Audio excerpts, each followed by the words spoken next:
ನಮ್ಮ ಹಿರಿಯರು ಮಾಡಿಕೊಂಡು ಬಂದಿರತಕ್ಕಂತ ಒಂದು ಕಾರ್ಯಕ್ರಮ. ಸೀಮಂತ ಕಾರಣವನ್ನ ತಾಯಿ 7 ರಿಂದ 8 ತಿಂಗಳ ಗರ್ಭವತಿ ಇದ್ದಾಗ ಯಾವ ಕಾರಣದಿಂದ ಮಾಡ್ತಾರೆ ಅಂತ ಹೇಳಿದ್ರೆ, ಗರ್ಭವತಿ ಆಗಿರ್ತಕ್ಕಂಥ ತಾಯಿ ನಮ್ಮ ಮನೆತನಕ್ಕೆ ವಂಶ ವೃಕ್ಷ ಬೆಳಲಿಕ್ಕೆ ಸಂತಾನ ಭಾಗ್ಯವನ್ನ ಕರುಣಿಸಿಕೊಡ್ತಾ ಇರ್ತಕ್ಕಂಥ ಮಹಾಲಕ್ಷ್ಮಿ ಅವಳನ್ನ ಆನಂದದಲ್ಲಿ ಇಟ್ಟ ನಮ್ಮ ವಂಶವನ್ನು ಬೆಳಗಬೇಕಾಗಿರ್ತಕ್ಕಂಥ ಕಂದ ಬಹಳ ಆರೋಗ್ಯಪೂರ್ಣವಾಗಿ ಹುಟ್ಟುತ್ತಾನೆ ಅನ್ನುವಂಥದ್ದು ನಮ್ಮ ಹಿರಿಯ ವೇದ ವಿಜ್ಞಾನದ ಒಂದು ಚಿಂತನೆ. ನೋಡಿ, ನಿಮಗೆ ಕೌರವ ಪಾಂಡವರ ಕಥೆ ಗೊತ್ತು. ಪಾಂಡವರ ಪತ್ನಿಯಾಗಿರ್ತಕ್ಕಂಥ ದ್ರೌಪದಿ ಅಭಿಮನ್ಯುವನ್ನ ಗರ್ಭದಲ್ಲಿ ಇರಿಸಿಕೊಂಡಾಗ ಅವಳ ಅಣ್ಣನಾಗಿರ್ತಕ್ಕಂಥ ಶ್ರೀಕೃಷ್ಣ ಪರಮಾತ್ಮ ಆ ಚಕ್ರವ್ಯೂಹವನ್ನ ಬಿಂಬಿಸ್ತಾ ಇರ್ತಕ್ಕಂಥ, ಛೇದಿಸ್ತಾ ಇರ್ತಕ್ಕಂಥ ಕಥೆಯನ್ನ ಆ ತಾಯಿಗೆ ಹೇಳ್ತಾ ಇರ್ತಾನೆ.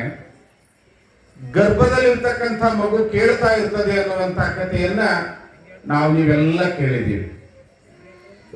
ಯಾವ ಮನೆಯಲ್ಲಿ ಗರ್ಭವತಿ ಆಗಿರ್ತಕ್ಕಂಥ ಸೊಸೆ ಬಹಳ ಮನಸ್ಸನ್ನು ನೊಂದುಕೊಂಡು ಅತ್ಯಂತ ದುಃಖದಲ್ಲಿ, ಸದಾ ಜಗಳದಲ್ಲಿ, ಸದಾ ಸಂಕೋಚದಲ್ಲಿರ್ತಕ್ಕಂಥ ತಾಯಿ ಇದ್ರೆ ಅವಳ ಉದರದಲ್ಲಿ ಹುಟ್ಟುತ್ತಾ ಇರ್ತಕ್ಕಂಥ ಮಗು ಆರೋಗ್ಯಪೂರ್ಣವಾಗಿರ್ತಕ್ಕಂಥ ಮಗುವಾಗಿ ಹುಟ್ಟೋದಿಲ್ಲ.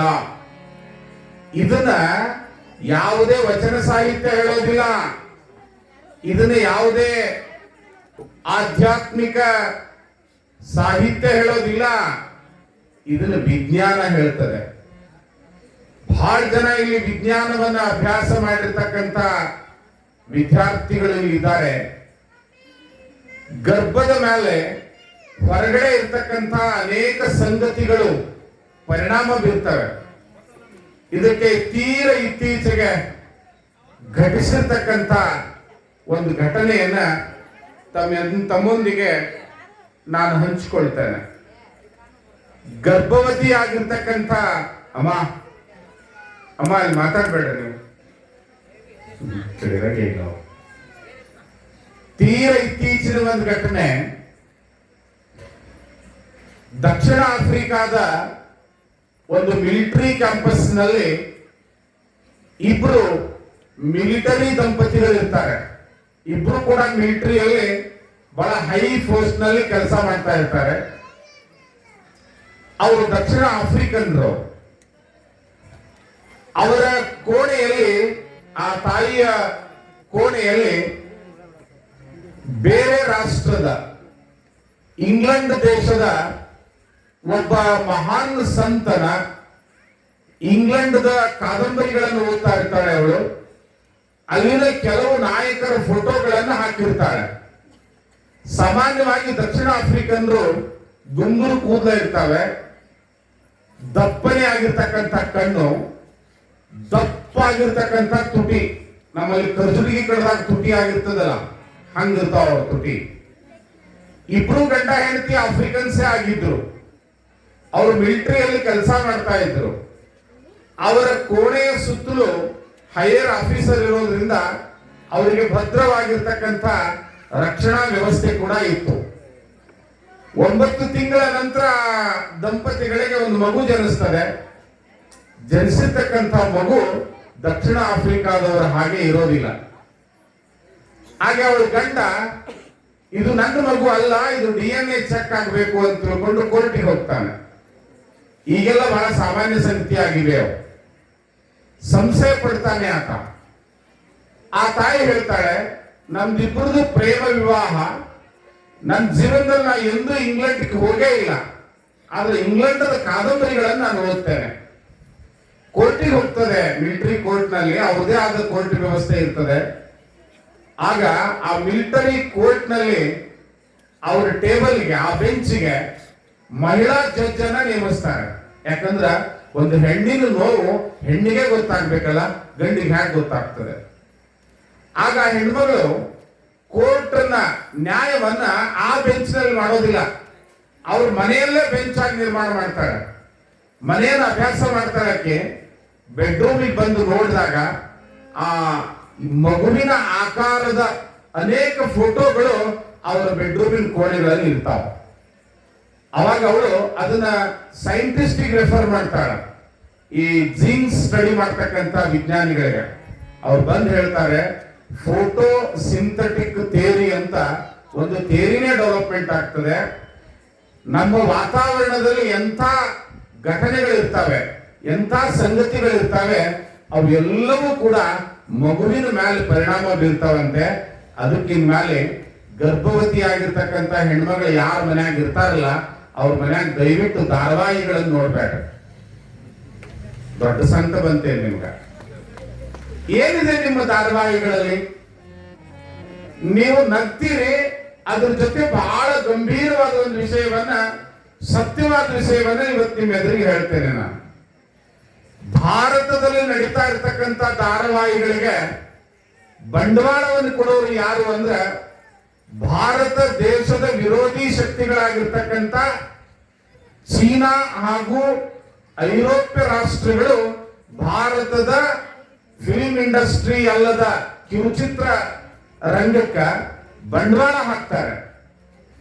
ಯಾವ ಕಾರಣಕ್ಕೆ ಈ ಬಂಡವಾಳ ಹಾಕ್ತಾರೆ ಅಂತ ನನಗೂ ಬಹಳ ಆಶ್ಚರ್ಯ ಆಯ್ತು. ಇಡೀ ಪ್ರಪಂಚದಲ್ಲಿ 65% ತರುಣರು ಇರ್ತಕ್ಕಂಥ ರಾಷ್ಟ್ರ ಯಾವುದು? ಭಾರತ ಒಂದೇ. ಕೆಲವು ರಾಷ್ಟ್ರಗಳಲ್ಲಿ ಬರೀ ಮುದುಕರಿದ್ದಾರೆ, ಆದ್ರೆ 40 ವರ್ಷದ ಒಳಗಿನ 16 ವರ್ಷದ ಮೇಲಿನ ಯುವಕರು ಅತಿ ಹೆಚ್ಚು 65%, ಒಟ್ಟು ಜನಸಂಖ್ಯೆಯ 65% ಇರ್ತಕ್ಕಂಥ ದೇಶ ಅಂದ್ರೆ that is called as A youth nation. ಅದು ನನ್ನ ಇಂಡಿಯಾ, ಅದು ನನ್ನ ಭಾರತ. ಈ ಭಾರತದ ಜನ ದುಡಿಬಾರ್ದು, ಇವ್ರು ಕೆಲಸ ಮಾಡಬಾರ್ದು. ಈ ದೇಶದ ವೇದ ಕಾಯಕವನ್ನು ಕಲಿಸಿದೆ. ಈ ದೇಶದ ವಚನ ಶಾಸ್ತ್ರಜ್ಞರು ಕಾಯಕವೇ ಕೈಲಾಸ ಅಂತ ಹೇಳಿದ್ದಾರೆ. ಇವರು ಏನಾದ್ರೂ ನಿತ್ಯ ಕೆಲಸ ಮಾಡಿದ್ರೆ ಅಮೆರಿಕ ನಮಗಿಂತಲೂ 1000 ವರ್ಷ ಹಿಂದೆ ಹೋಗ್ತದೆ, ಚೈನಾ ನಮ್ಗಿಂತಲೂ 1000 ವರ್ಷ ಹಿಂದೆ ಹೋಗ್ತದೆ. ಇತ್ತೀಚಿನ 2-3 ದಿವಸಗಳ ಒಂದು ಘಟನೆ ಹೇಳ್ತೀನಿ ನಿಮ್ಗೆ. ಪ್ರಾಚ್ಯ ರಾಷ್ಟ್ರಗಳಲ್ಲಿ ಯುದ್ಧ ನಡೀತಾ ಇದೆ. ಸಂಬಂಧವೇ ಇಲ್ಲದೆ ಇರತಕ್ಕಂಥ ಅಮೆರಿಕ ದೇಶ ಆ ದೇಶದ ಮೇಲೆ ಯುದ್ಧವನ್ನು ಘೋಷಣೆ ಮಾಡಿದೆ. ನಮಗೆ ಗ್ಯಾಸ್ ಸಿಗ್ತಾ ಇಲ್ಲ, ನಮಗೆ ಪೆಟ್ರೋಲ್ ಸಿಗ್ತಾ ಇಲ್ಲ, ಅವರು ಜಗಳಾಡಿದ್ರೆ ನಮಗೆ ಸಿಗ್ತಾ ಇಲ್ಲ. ಬಹಳ ಸಂದಿಗ್ಧ ಪರಿಸ್ಥಿತಿ. ಬೆಂಗಳೂರಿನಲ್ಲಿ ಹೋಟೆಲ್ಗಳು ಬಂದ್ ಆದವು. ಎಷ್ಟು ದಿವಸ? ಒಂದು ವಾರ. ಒಂದು ವಾರದೊಳಗೆ ಬೆಂಗಳೂರು ಹೋಟೆಲ್ನವರು ಕಂಡುಕೊಂಡಿರ್ತಕ್ಕಂಥ ವೈಜ್ಞಾನಿಕ ಸತ್ಯ ಏನಂದ್ರ, ಇನ್ನು ಮುಂದೆ ನಮ್ಮ ಹೋಟೆಲ್ಗಳಿಗೆ ಗ್ಯಾಸ್ ಬೇಕಾಗಿಲ್ಲ, ಯಾವ ಒಪೆಕ್ ರಾಷ್ಟ್ರಗಳ ಗ್ಯಾಸ್ ಬೇಕಾಗಿಲ್ಲ.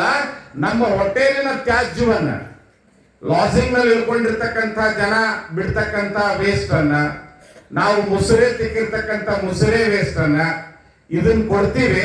ಇದನ್ನ ವಿಜ್ಞಾನಿಗಳು ಉಪಯೋಗ ಮಾಡಿಕೊಂಡು ಬಯೋಗ್ಯಾಸ್ ಅನ್ನ ನಿರ್ಮಾಣ ಮಾಡಿಕೊಡ್ಬೇಕು, ವೇಸ್ಟ್ ಇಂದ ಗ್ಯಾಸ್ ಮಾಡ್ಕೊಂತೀವಿ ಅಂತ ಹೇಳಿ ಆ ವಿಜ್ಞಾನಕ್ಕೆ, ಯುದ್ಧಕ್ಕೆ ಸವಾಲ್ ಹಾಕಿರ್ತಕ್ಕಂಥ ಯುವಕರು ಎಲ್ಲದಾರ ಅಂದ್ರ ಭಾರತದಲ್ಲಿ ಅದಾರ.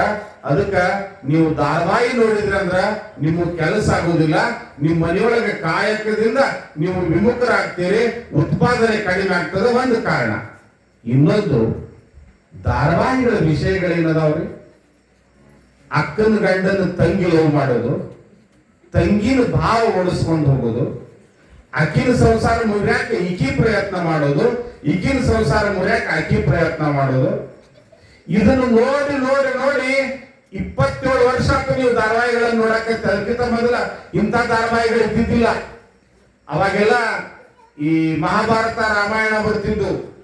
ಇದು ಬಂದ ಮೇಲೆ ಇತ್ತೀಚೆಗೆ ಭಾರತದಲ್ಲಿ ಏನು ಬದಲಾವಣೆ ಆಗಿದೆ ಅಂದ್ರೆ, ನಾನು ಇತ್ತೀಚೆಗೆ ನನ್ನ ಸ್ಟೂಡೆಂಟ್ ಒಬ್ರು ಬೆಂಗಳೂರಿನ ಹೈಕೋರ್ಟ್ ನಲ್ಲಿ ಪ್ರಾಕ್ಟೀಸ್ ಮಾಡ್ತಾರೆ.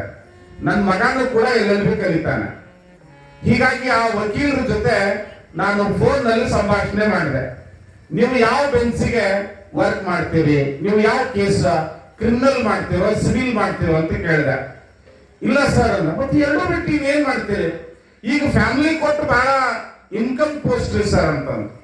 ಏನ್ ಮಾಡ್ತೀರಿ ಫ್ಯಾಮಿಲಿ ಕೋರ್ಟ್ ನಲ್ಲಿ? ನಾವೇನಿಲ್ಲ, ಡೈವರ್ಸ್ ಕೊಡಿಸುವಂತ ಕೆಲಸ ಮಾಡ್ತೀವಿ. ಎಷ್ಟು ಇನ್ಕಮ್ ಇದೆ? ಒಂದ್ ದಿವಸದಲ್ಲಿ ಡೈವರ್ಸ್ ಬೇಕಾದ್ರೆ 2.5 ಲಕ್ಷ. ಒಂದೇ ದಿವಸದಾಗ ಅಪ್ಲಿಕೇಶನ್ ಹಾಕಿದ್ ಒಂದ್ ದಿವಸದೊಳಗೆ ಡೈವರ್ಸ್ ಸ್ಯಾಂಕ್ಷನ್ ಮಾಡಿಬಿಡ್ತಾರೆ. 2.5 ಲಕ್ಷ ರೂಪಾಯಿ ಪೇಮೆಂಟ್ ಕೊಡ್ತಾರ. ಒಂದ್ ವಾರದಲ್ಲಿ ಬೇಕಾದ್ರೆ 1 ಲಕ್ಷ. ಆದಾಗ ಆಗ್ಲಿಪ್ಪ ಅಂದ್ರೆ ಅವ್ರು ಕೊಟ್ಟಟ ಕರೆ ಸರ್. ನೋಡಿ, ಯಾವ ದೇಶ ಕುಟುಂಬ ವ್ಯವಸ್ಥೆಯನ್ನ, ವಿಶ್ವ ಕುಟುಂಬದ ವ್ಯವಸ್ಥೆಯನ್ನ ಪ್ರತಿಪಾದಿಸಿತ್ತು, ಪಾಂಡವರಿಗೆ ಕೌರವರಿಗೆ 101 ಜನ ಮಕ್ಕಳನ್ನ ಇಟ್ಕೊಂಡು ಒಂದು ಕುಟುಂಬ ವ್ಯವಸ್ಥೆಯನ್ನು ನಡೆಸಿರ್ತಕ್ಕಂಥ ವಸುದೈವ ಕುಟುಂಬಕಂ ಅಂತ ಹೇಳಿರ್ತಕ್ಕಂಥ ಈ ರಾಷ್ಟ್ರದಲ್ಲಿ 3 ದಿವಸಕ್ಕೊಂದು ಡೈವರ್ಸ್ ಮಾಡಿ, 6ನೇ ದಿವಸಕ್ಕೊಬ್ಬರು ಲಗ್ನ ಆಗಿ, ಮುಂದೆ 10ನೇ ದಿವಸಕ್ಕೆ ಮತ್ತೊಂದು ಡೈವರ್ಸ್ ಮಾಡಿ, 3 ವರ್ಷದಾಗ 3 ಜನರ ಗಂಡಂದಿರನಾಗುವಂತವ್ರು ನಿಮ್ಮ ಮಕ್ಕಳಿಗೆ ಹೀರೋಯಿನಿಗಳಾಗಿದ್ದಾರೆ, ನಿಮ್ಮ ಮಕ್ಕಳಿಗೆ ಹೀರೋ ಆಗಿದ್ದಾರೆ ಅಂದಾಗ ಭಾರತದ ಸಂಸ್ಕೃತಿ ಎತ್ತ ಸಾಗ್ತಾ ಇದೆ. ನಾವೆಲ್ಲ ಆಲೋಚನೆ ಮಾಡಬೇಕು. ಈ ಸಂದರ್ಭದಲ್ಲಿ ಎಂತ ಪುಣ್ಯವಂತರು ಇವರು, ಎಂತ ಮಹಾಪುಣ್ಯವಂತರು ನೀವು. ಬಂಧನಾಳದ ಸಂಗನಬಸವ ಶಿವಯೋಗಿಯ ತಾಯಿಯ ಸೀಮಂತ ಕಾರಣ ದಿವಸ ಈ ಈವ ದಂಪತಿಗಳು ತಮ್ಮ ಸೀಮಂತ ಕಾರಣವನ್ನು ಮಾಡ್ಕೊಳ್ತಾ ಇದ್ದಾರಲ್ಲ, ನಿಜವಾಗ್ಲೂ ಪುಣ್ಯವಂತರು. ಅದರಲ್ಲೂ ಜಂಗಮ ದಂಪತಿಗಳು ನಿಮ್ಮ ಕಾರ್ಯಕ್ರಮದಲ್ಲಿ ಸಿಕ್ಕಿದ್ದು ಉಕುಮನಾಳ ಗ್ರಾಮದ ಸಮಸ್ತ ಸದ್ಭಕ್ತರ ಪುಣ್ಯದ ಕಾರ್ಯಕ್ರಮ. ಇದು ಎಷ್ಟು ಧಾರಾವಾಹಿಗಳನ್ನು ನೋಡಿದ್ರು ಕೂಡ ನಿಮಗೆ ಕೊಡುವಂತ ಸುಖದ ಸಾವಿರ ಪಟ್ಟಲ್ಲ, ಲಕ್ಷ ಪಟ್ಟು ಸಂತೋಷ ನಿಮಗೆ ಆಗಿದೆ ಅಂತ ತಿಳ್ಕೊಂಡು ನಾವು ಈ ಸಂದರ್ಭದಲ್ಲಿ ನಾವು ಚಪ್ಪಾಳೆ ತಟ್ಟುವುದರ ಮೂಲಕ ಆನಂದವನ್ನು ವ್ಯಕ್ತಪಡಿಸ್ತೇವೆ. ಪುಣ್ಯಾತ್ಮರೇ, ಪುರಾಣದೊಳಗೆ ನಾವು ಪ್ರವೇಶ ಮಾಡಬೇಕು. ನೀವು ಕೂಡ್ಬೋದಲ್ಲ? ಸಮಯ ಅದಲ್ಲ ನಿಮ್ಗೆ? ಕೂಡ್ರಿ. ಈಗ ಸಂಗನ ಬಸವನ ಈ ಮಹಾಪುರಾಣದಲ್ಲಿ ಪ್ರವೇಶ ಮಾಡೋಣ.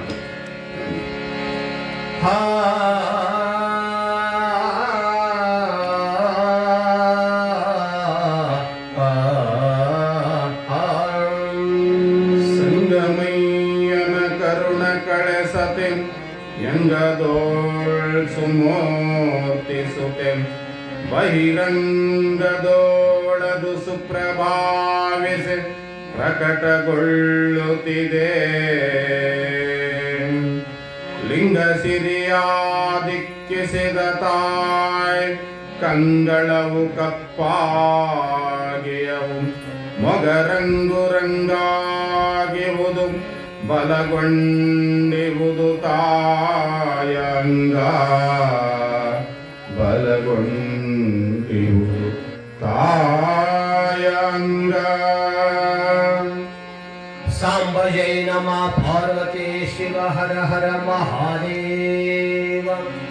ಗೌರಾಂಬೆ ಸಂಗನ ಬಸವನ ಸ್ವಪ್ನದ ಆಶೀರ್ವಾದದಿಂದ ಗರ್ಭವತಿ ಆಗ್ತಾಳೆ. ಅವಳ ತವರು ಆಲಮಟ್ಟಿಯ ಅನ್ನದಾನೇಶ್ವರ ಮಹಾಸಂಸ್ಥಾನ ಮಠ. ಆಲಮಟ್ಟಿಯ ಅನ್ನದಾನೇಶ್ವರ ಮಹಾಸಂಸ್ಥಾನ ಮಠ ಕಾಶಿಪೀಠದ ಪಂಚಪೀಠದ ಪರಂಪರೆಯ ಪವಿತ್ರವಾಗಿರ್ತಕ್ಕಂಥ ಶ್ರೀಮಠ.